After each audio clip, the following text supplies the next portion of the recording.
We are back in the TechLounge studio over here at the Mobile World Congress 2015 in Barcelona. Hall 3, the Intel booth it is. So if you still want to come over here to Barcelona, don't forget to stop by Hall 3 and take a look at all the amazing new technologies that Intel and all the other companies are showing over here. For the next 20-25 minutes, a really interesting guest over here. It's Ilic. He's the CTO of Dacuda. Great to see you, Alex. Great to see you too. How's everything going? Very exciting. I always love to be here at MWC and many new things. And I hope at the end of the week maybe I have a chance to walk the floor myself. So you had no chance at all to see anything? You know how they say the very first MWC, you can walk the halls, but then you're so busy with all meetings that you cannot do it in the first days. Plus it got so big, right, over the years, Yeah, especially with this new venue now. Yes, exactly, yeah. So tell us a little bit of course you have to tell us a little bit about what Dacuda is doing and especially how you're also using the WheelSense technology from Intel. Yes, okay. So we started 5 years ago with Dacuda. We're basically a computer vision company, so we focused on real-time image stitching. We used it in the beginning for productivity solutions, like we invented the world's first scanning mouse, evolved that through Kickstarter into Pocket Scan, which was wildly successful there. It's the smallest wireless scanner. And basically what we're doing here is we want to push the envelope for 3D scanning. So we use our know-how for 2D and advance it now to the 3D world. Mm-hmm. So just to give our viewers an idea of how this looks like, you have a little video. Yeah, absolutely. Let's just use your computer here. Yes. And then we're going to switch over to the other cam. Yes. Let me just turn it around. Okay. Let's do it this way. Does it work that way? Oh, no. Over here. There's the camera. Okay. Very good. Should it just play it? Okay. Go for it. Okay. Here we go. So basically what we're showing here is how you can use a tablet to create a 3D selfie of yourself. So it's as simple as taking a video. And the interesting thing is that the model is then so good that you can even print it out on a 3D printer. And this is what we have done. So this is the resulting model you get. And so you can create a mini-me of yourself. And we think that in the future that might be very interesting if you travel somewhere and you see something interesting that you can have a tangible memory. Yeah. So and you're using the camera, the WheelSense technology camera. Yes, I don't know where. No, sorry. You have it. Yeah. Okay. Yeah. So we were showing this tablet already. Yes. Yesterday. Yeah. This is from Dell. Yes. And it has this 3D RealSense technology camera in there. Yes. So we're using this this tablet. The nice thing is it has a couple of cameras there, so we can do the reconstructions or the 3D modeling up to scale. So the model can not only be used for printing or for gaming, but you can use it also in the future to buy custom-fitted glasses and other custom-fitted merchandise. Mm-hmm. And so we teamed up with Volumental, who has basically done some custom-fitted 3D modeling in the past already quite successfully. Very interesting. You know what? You have another demo. I just saw it. You were preparing something with this 3D object. Is there a chance that you can also show this one here? Yeah, sure, absolutely. That was the face still. So kind of neat. So basically, just to show you how the 3D model looks like, let's go here. So this is how the model looks like, what we have done so far. At the moment, we have primarily the face, but we will advance it to basically the full body part over time. And I think that's quite exciting because until now, you had to be a 3D expert to create a 3D model, and this makes it simple for everyone. Now you can do it here with this camera. Exactly. Right. Besides that, what I really like to see, once again, from you guys is what kind of pictures you took of food. Yes. Because I'm constantly taking pictures of food and putting them up on Instagram. Okay. Which annoys some of my followers. Okay, it's great that you're a foodie too. So basically, before doing the project with Intel, we started with a little app called 3D Around. And basically, it enables you to capture, I don't know if you see it here, food in 3D. Simply with your phone. So this app is available in the App Store already, and I actually used it already here, like sweets at Mobile World Congress, so stuff that I was eating here during the time.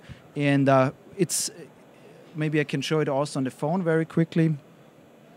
so that you, I don't know, can we?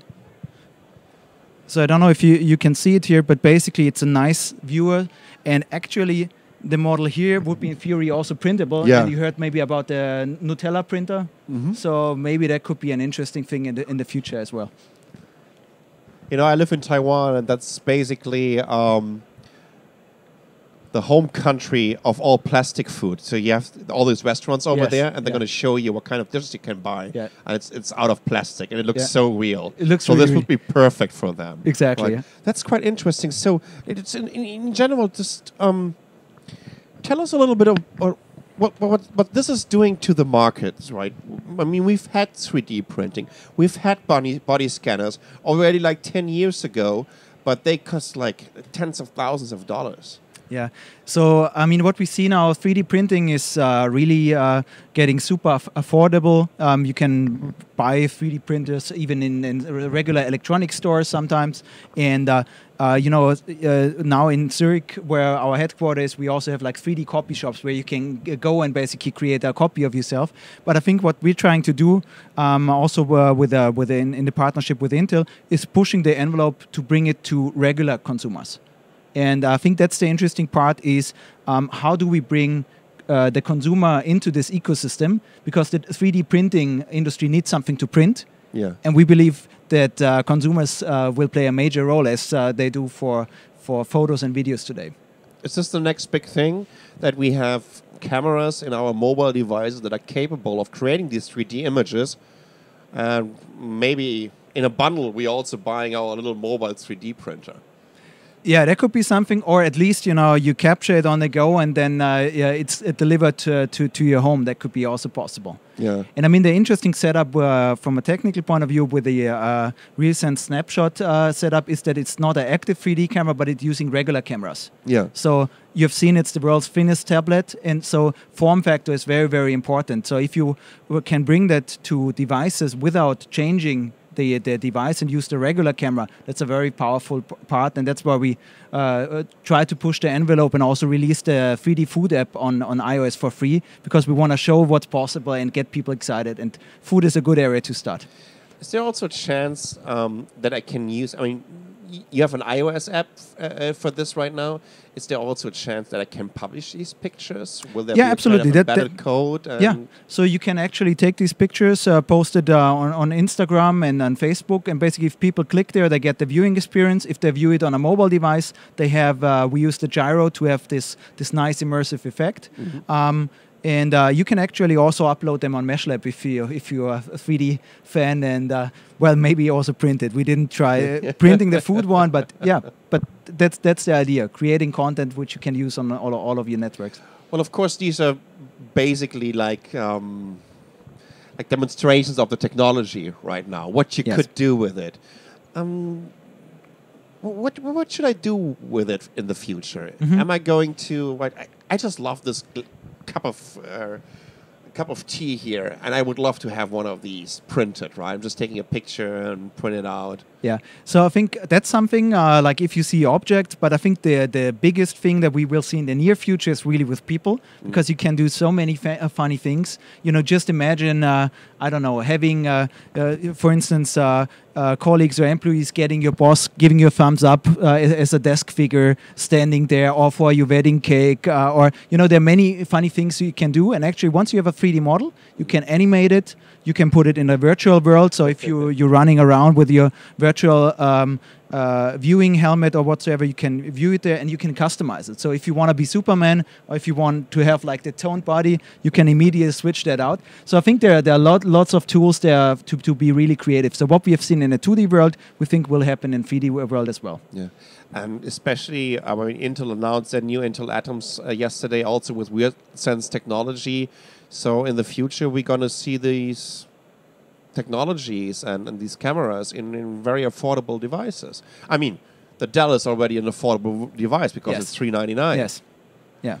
So with the Dell one, it's already, I think, like a consumer ready product. So I think it's not something where you need to spend a lot of money, but it's really accessible for everyone.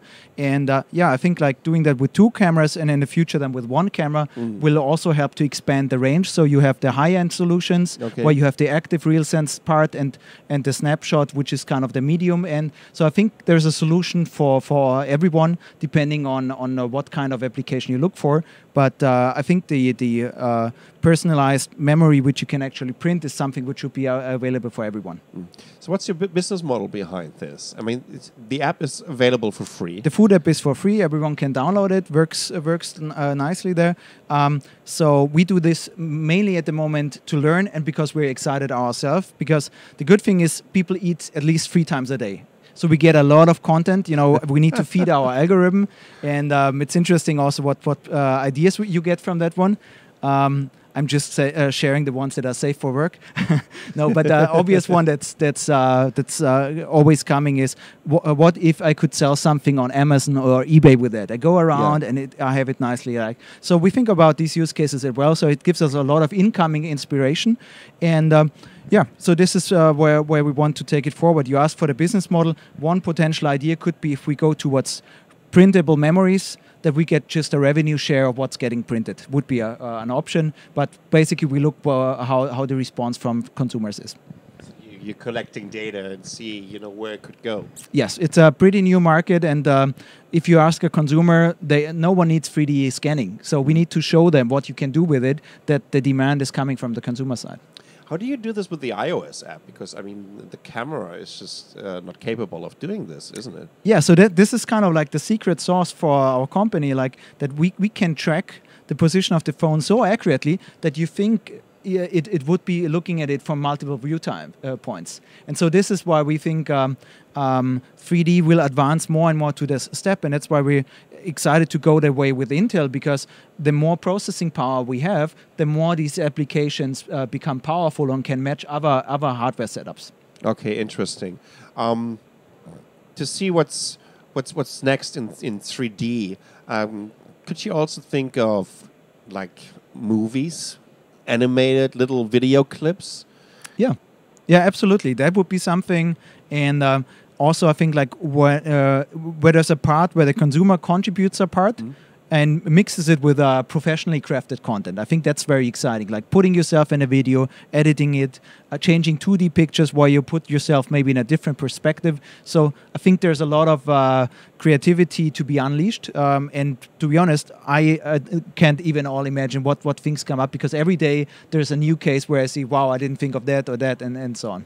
Yeah, and I bet this is something that your users are telling you each and every exactly, day. Yeah, right? yeah. This must be kind of exciting to see all the pictures showing up over there. Yeah, so the pictures that people share publicly, so it's good. But we also get like a lot of emails where people say, okay, can I use it for this or for this? And yeah. So right now it's more of a B2C model, isn't it? Yeah, absolutely. I mean, this is the new thing maybe about how Dacuda approaches the market.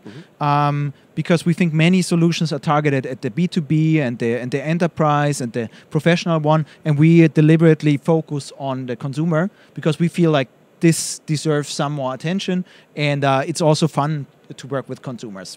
Okay, interesting. Will this also be available on Android? Yeah, so in theory, yes, but at the moment, it's, with Android Lollipop coming out, there's the new camera interface.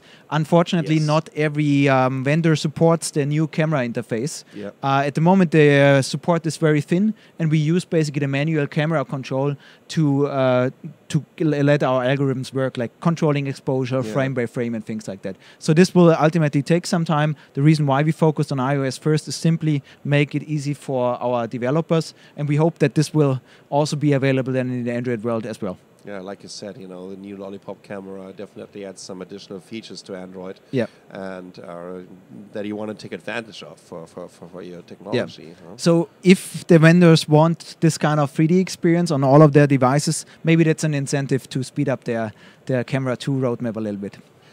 Have you been around here on the show floor? No. Just to the places where I had to go. A little bit left and right. I have not seen so many things yet. Because, camera technology is just so crucial for mobile devices. Absolutely, you know. yeah. This is just our. It's the camera that's always with us. It's Exactly. taking pictures and it's following us through our life on a daily basis.